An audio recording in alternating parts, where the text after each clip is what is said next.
जब CAR की अल्पसंख्यक मुस्लिम आबादी के एक विद्रोही समूह ने तख्तापलट किया जिसका नाम सेलेका था, तो 2013 के बाद CAR अराजकता में पड़ जाती है।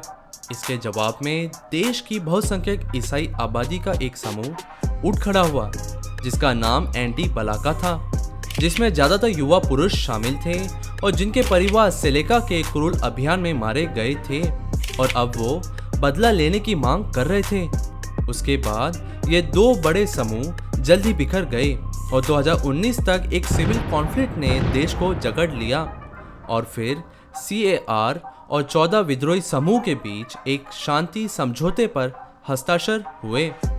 लेकिन दिसंबर 2020 में फिर से संघर्ष छिड़ गया राष्ट्रीय चुनावों के निर्माण के समय।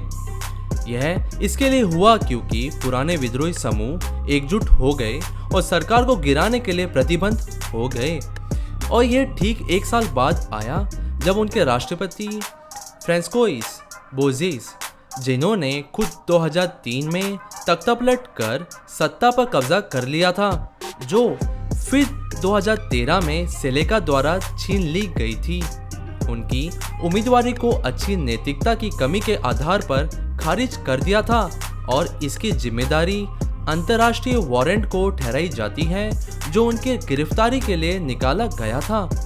इस संघर्ष के बावजूद ये स्पष्ट नहीं है कि लगभग एक दशक से एक दूसरे के खिलाफ लड़ने के बाद ये विद्रोही समूह अचानक से सरकार के खिलाफ एकजुट क्यों हो गए। हालांकि इस तरह के संघर्षों में अक्सर ऐसा होता है कि विद्रोहियों को सरकार से नियामतें निकालने के लिए एक उपकरण के रूप में उपयोग किया जाता है।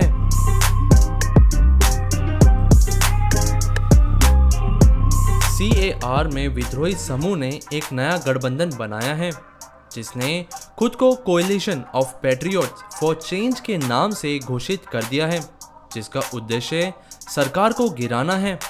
और जनवरी 2021 तक यह अनुमान लगाया गया था कि CPC देश की 40 से 60% क्षेत्र को नियंत्रित कर रहा है।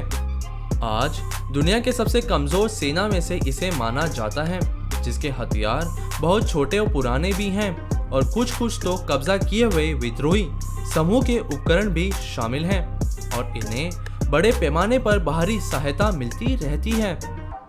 रूस वर्तमान प्रशासन का एक प्रमुख समर्थक है।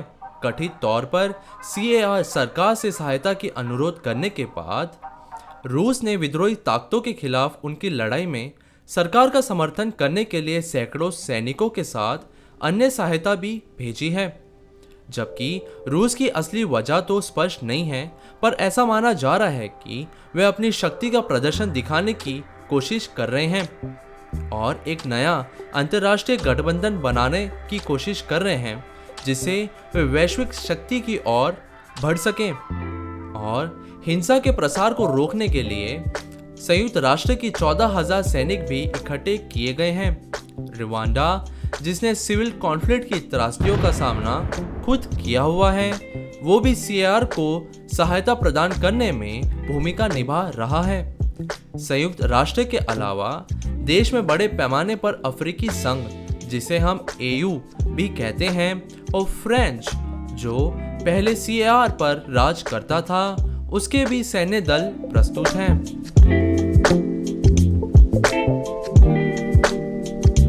2013 में देश के अराजकता में जाने के बाद से CAR को बहुत नुकसान हुआ है और पिछले 6 महीने में स्थिति और खराब हो चुकी है क्योंकि विद्रोही समूह एक बार फिर सरकार के खिलाफ उठ खड़े हुए हैं।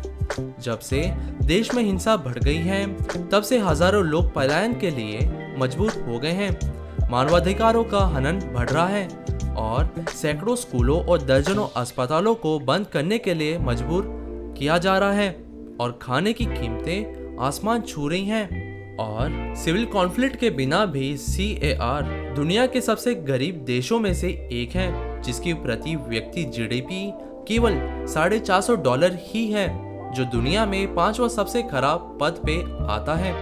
इसके साथ साथ आधी से अधिक आबादी को मानवीय सहायता और सुरक्षा की आवश्यकता है और इसके अलावा इस लंबे संघर्ष ने 1.2 मिलियन लोगों को जो कि पूरी देश की आबादी का 1/4 हिस्सा है, उसे विस्थापित कर दिया है।